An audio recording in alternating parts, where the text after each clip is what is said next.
and thanks very much for your time. So why do you think it's so important for the youth in the medical field to be at the forefront of the global response to COVID-19?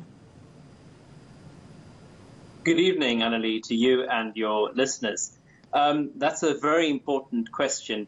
You know, if you look at the current rate of the pandemic that's continually escalating, and new diseases, the high levels of non-communicable diseases, trauma, violence, it's so imperative that we as a youth, as we're studying, as we still, have not yet reached a high level yet in terms of qualification, but it's important that we engage in building ourselves up in terms of capacity, in learning skills, in developing ourselves, so that in the future, in 5, 10, 15 years' time, when massive global public health crises or emergencies occur, we are prepared as a nation. And it's really important with specific emphasis to Africa, because we do note that the fragility of healthcare systems in Africa is a serious concern.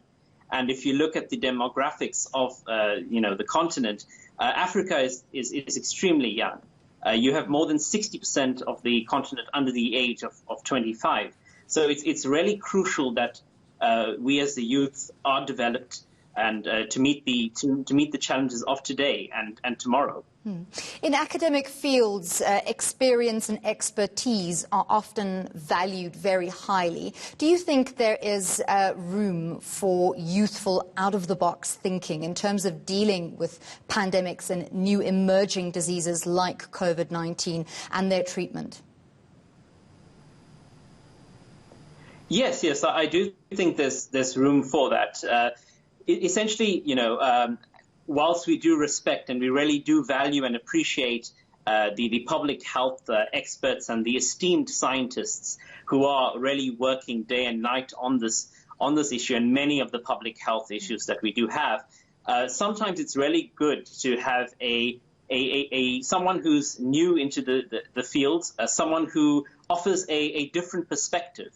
And often this happens, with many research fields, in that in order to get a different perspective and a different way of thinking, you'd invite people from other specialities to look at the problem. So there is definitely room for the youth to play in this by providing, because often you'd find that someone who has been, doing this sort of work for decades has a certain way of thinking.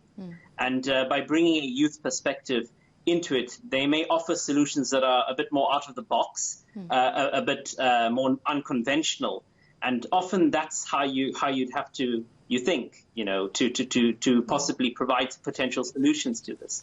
In a recent study of how African youth view themselves and their future, there was a lot of Afro-optimism evident. How have you experienced the response from fellow students in the medical field and, more importantly, from your fellow members of the African Medical Students Association COVID-19 Technical Working Group? So there is definitely a sense of optimism.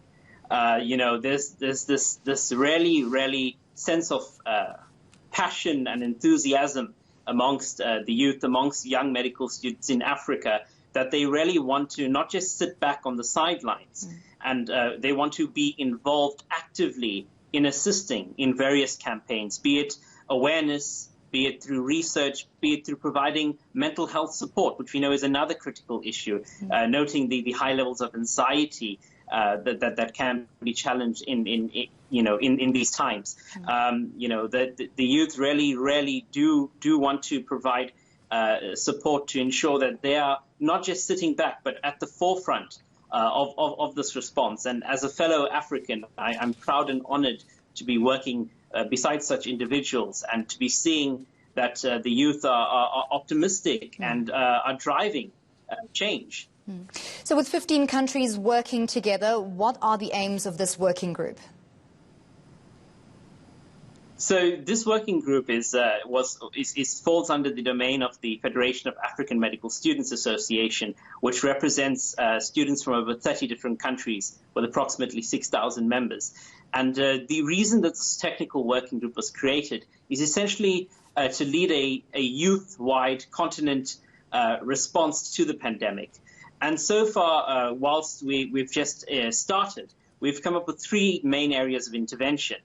Firstly, looking at research where students engage in the latest data and literature from top medical journals, from the African Union, from the Africa CDC, from the World Health Organization, and essentially summarize that information in an easy-to-read weekly bulletin. We've also got students who are now engaging and finding mentors to do locally relevant but also globally important research with COVID-19 in their own communities and own cities.